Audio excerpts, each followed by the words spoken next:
Hi guys, good morning everyone. My name is Eesha Patel and today I'm just covering for the person that couldn't be here this morning and had a last minute cancellation. So I'm just going to do a quick mini segment for you guys today, particularly for the families that are at home with their children and have been homeschooling, and I know it's been probably a little bit difficult and stressful for a lot of people.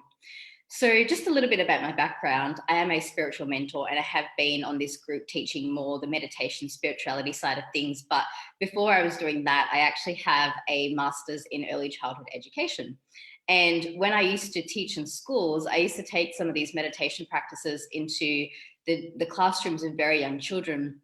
And they loved it. They loved just coming in after lunchtime and having that quiet time just to really find themselves and to have that moment just to be with themselves before they carried on with their afternoon activities. So I've done these activities from anywhere from like toddlers to actually I've done it with upper school as well, but it doesn't matter how old your kids are.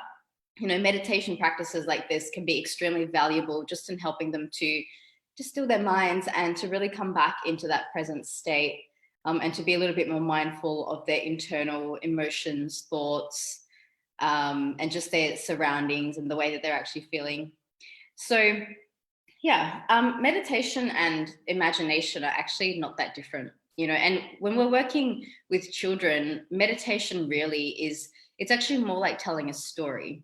When you tell a story to a child visualizes the images in their head. And for a kid, it's to do with the child psychology. It's almost as if like they're in that space. So if you tell a child to imagine that they're in a garden, it's like they're there. Somewhere along the way, it's like adults lose that imagination. And what I find so beautiful is that if you teach children to consciously meditate from a young age, that skill becomes a lifelong thing that even later on down the track, they can use the power of their mind and visualization to really bring themselves into a state of calm, no matter what is happening in their lives. If you imagine your child then becomes 21 years old, they get their first job, they're experiencing a bit of stress. If you teach them how to meditate from a young age, they can take those skills and apply it to adult situations that even people like you and I would normally get stressed and flustered in.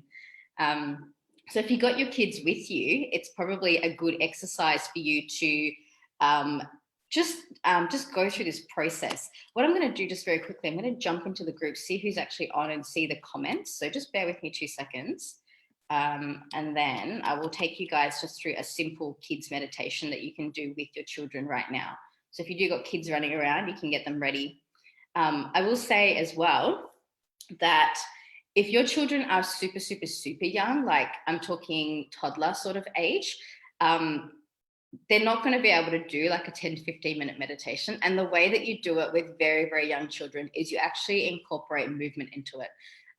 So, for example, like if I say to you, close your eyes and visualize that you're in a garden. If you're with a toddler, what you would actually do is you would set up a space where the child can walk around and imagine that they're in that scenario.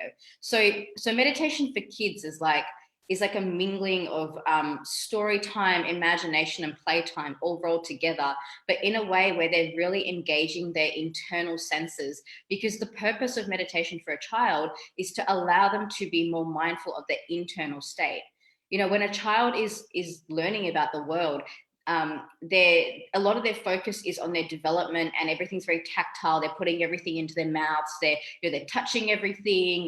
They're really trying to get to know the world around them. And what I really encourage parents to do is that while they're going through that growth, is that you maintain that ability for them to have that internal connection. And when they maintain that internal connection as well as growing and developing on the outside in their physical body and senses, what happens is they can grow up to become really, really well-rounded, sensitive, emotionally in tune human beings. So for me, I really do see this big picture of how meditation is so important for children on so many different aspects, just to help them grow and develop and to really maintain that sense of connectedness that kids are actually already born with.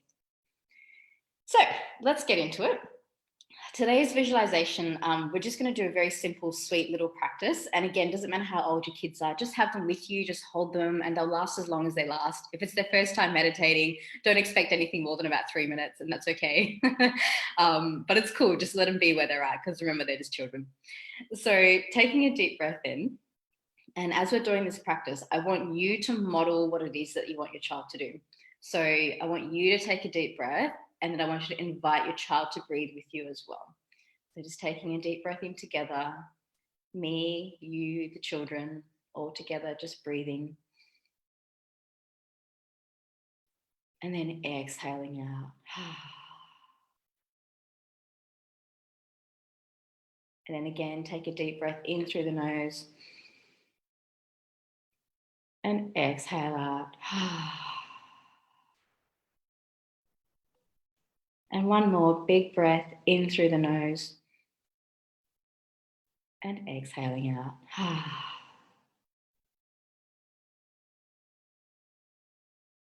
You'll notice that when you bring yourself into a state of calm, your children tend to calm down with you. Kids are very in tune with their parents' energy. So we just bring ourselves into that centeredness. Okay, so here's the fun part. You and your kids, we're going to imagine we're in playtime, right? So for the kids that are watching, I want you to really follow my voice, okay? I want you to follow my awareness. I want you to follow what I'm saying, because we're going to play a little game. Got it? So here's the game. We're going to imagine for the next few minutes that we're in a beautiful, beautiful garden. Do you think you can do that? Cool. So here's the plan.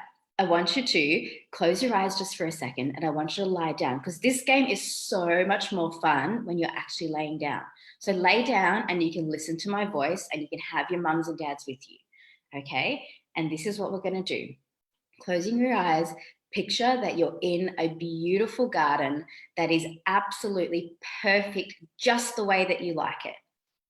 Imagine that you have grass underneath your feet. Imagine that there's rainbows in the sky. Imagine that there are butterflies flying around. And even your favorite toys are in this garden. This is your magical, magical garden space that you can create in your mind anytime you like. And as you're laying there, I want you to say out loud to your mummy and daddy what it is that you're seeing in that space. Tell them who's in your garden. Tell them what's in that space. And if you're a parent, you can engage with them and really just be quite interactive in this.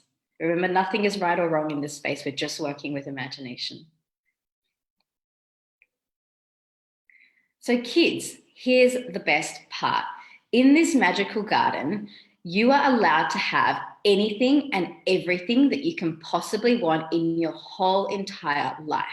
So if you imagine that you had the perfect, perfect day today, and you could do whatever you want, go wherever you want, get your parents to give you anything that you wanted in the whole wide world, you can have it right now in this garden space. Just allow yourself to create anything that you want in this garden. This is your magical, magical space, and there are no rules. And then you can tell your parents what it is that you're creating for yourself.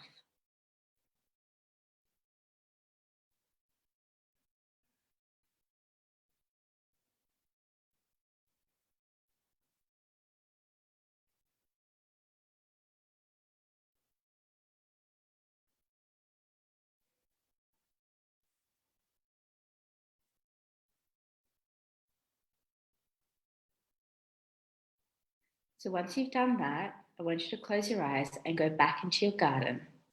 And all the things that you've created are there. But we're going to do something very special today. Just in front of you in this garden, there is a rainbow bridge. All the colors of the rainbow are on it. You can see the beautiful birds and the butterflies on this rainbow garden. And when you feel like it, we're going to walk over together onto this rainbow bridge. And we're going to step by step by step cross this bridge nice and slow.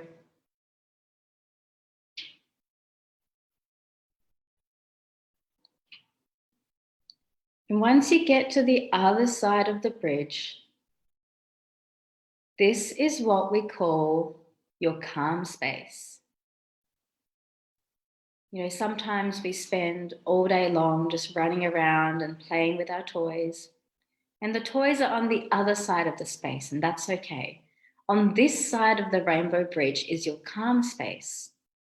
So anytime that you feel like you just need to relax, if you're feeling like your body needs to rest, if you're feeling like your mind needs to rest, you can come to this side of your garden. And on this side of your garden, there is only one thing for you to do, and that is to sit down and do nothing. And this is the one part of your day where you are allowed to just breathe, be still, and do absolutely nothing.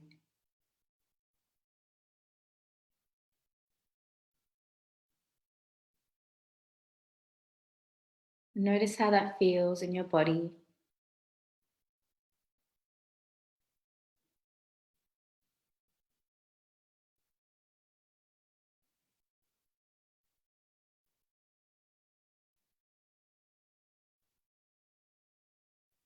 You can stay in this calm space for as long as you like. Anytime you feel like you just need a break, you can close your eyes, you can come into your garden, and you can come to this side of the garden into the calm space. But if you feel like you just want to play, then you can always cross the bridge, go back to the other side of your garden, and with your eyes closed, you can play and create anything that you want in this magical space.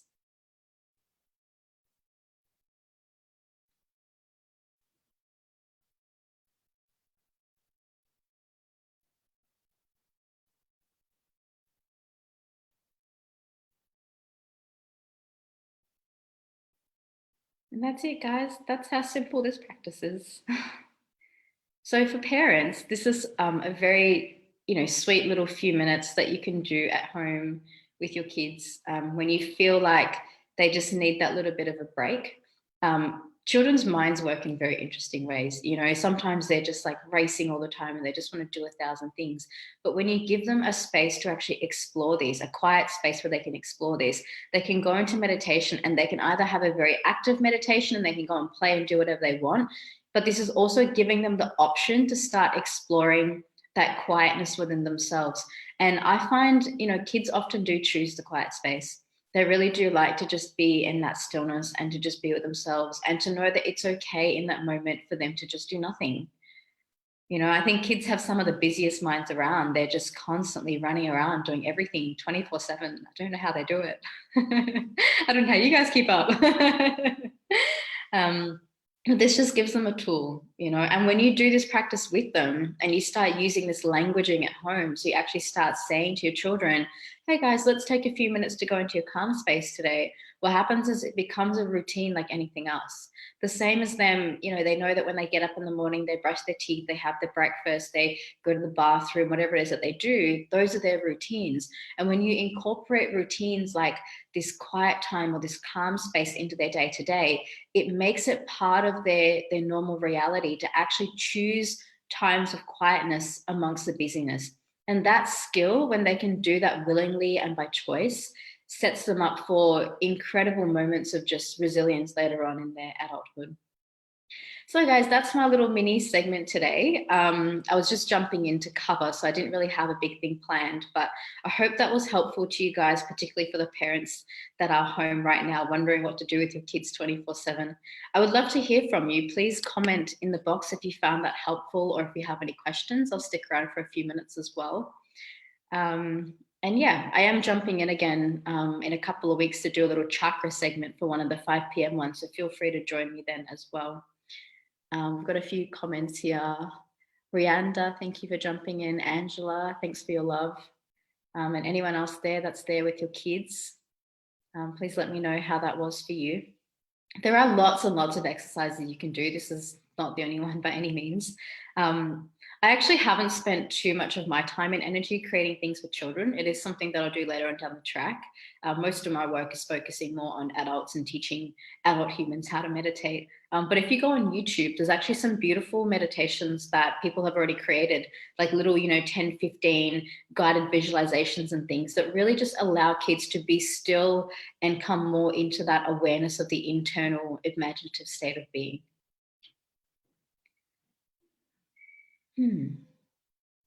So thank you guys. That was fun. Hope you enjoyed that. If you do have any comments, I think there's always a bit of a delay between me speaking and me actually seeing the comments. I don't know if anybody's commented or not. But what I might do is just jump back in later and see if you guys have left any comments for me, any questions about how you can be supporting your kids during this time. So thank you so much. Have an amazing Sunday, and I'll catch you guys in a couple of weeks in my chakra segment. I'll see you then. Bye. Lots of love.